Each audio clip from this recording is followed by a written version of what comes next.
అగ్గి కథ నడిచిందుల్లా ఇక ఇది ఇట్లా ఉంటే తిండికి ఎన్నో ఇబ్బందులు పడ్డా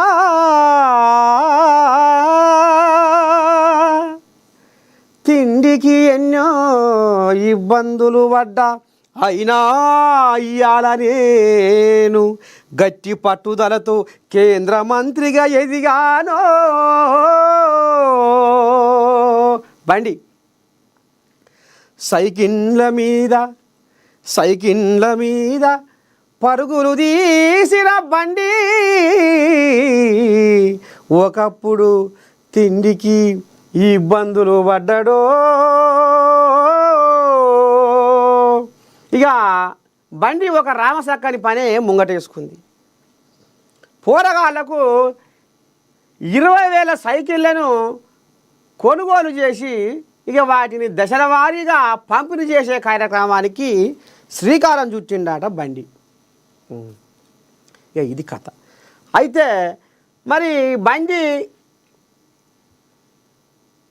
తిండి కోసం ఎన్ని ఇబ్బందులు పడ్డా, ఎంత గోస ఎల్లబోసిండో,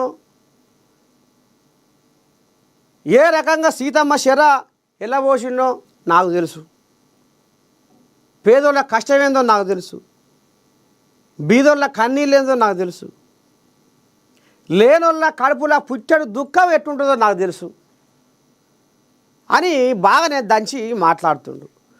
ఇక మరి 20,000 సైకిళ్లను స్వయంగా కొనుగోలు చేసిన బండి ఇక వాటిని దశల వారీగా 10వ తరగతి చదువుకుంటున్న పోరగాళ్లకు పంచి పెడుతుండట.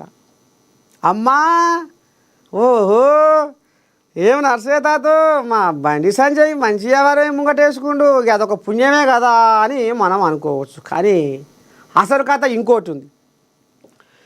ఇక ఎవరో కార్పొరేటు కంపెనీల యాజమానులు ఇచ్చిన మూల్యతోటి ఆ మూల్యను ఇప్పి వాటిని సైకిళ్ళు కొని ఈయన ఇప్పుడు దానం చేస్తుండ అన్నట్టు. ఆయన ఇంట్లోకెళ్ళి కాదు, బండి సంజయ్ జేబులకెళ్ళి పశ్చ తీసి ఖర్చు పెడతలేడట. ఆయన చెప్తూనే ముచ్చటే. మళ్ళా ఇగో ఈయన ఏం చెప్పిండో చూడు. తమ దగ్గరకు వచ్చిన కొందరు కార్పొరేటు కంపెనీల యాజమానులను మీరు సంపాదించిన సొమ్ములో కొంత సిఎస్ఆర్ ఫండ్ కింద ఇవ్వాలని కోరితే వారు సానుకూలంగా స్పందించి ఆ నిధులు అందించారని వాటితో సైకిళ్లను కొని విద్యార్థులకు పంపిణీ చేస్తున్నానని తెలిపారు. అత్త సొమ్ము అల్లుడు దానం చేసినట్టు ఉంది కథ. ఈయన కేంద్ర మంత్రి, పెద్ద మనిషి, మరి కరువు కాలం వెళ్ళబోసినోడు, పూట బువ్వకు ఎంతగానమో తల్లాడినోడు, మరి పేదోళ్ళ బాధలు పేదోళ్ళ కష్టాలు ఎరిగినోడు, చూసినోడు, అనుభవించినోడు, మరి ఇవాళ తిండికి లేనోడు ఇవాళ కేంద్ర మంత్రిగా ఎదిగిందంటే ఆయన కాడ కుచ్చనాలు కరువైన ఆయన కాడ కుచ్చనాలు లేవాట. ఆయన కార్పొరేటు కంపెనీల యాజమానులు ఇచ్చిన మూల్య ఇప్పి ఖర్చు పెడుతుండట. ఇక దానికి మళ్ళీ ఇగో ఇదొక ప్రచారం.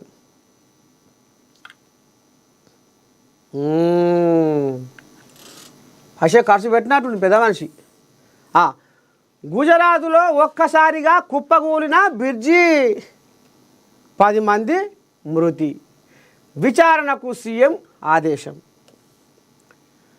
మరి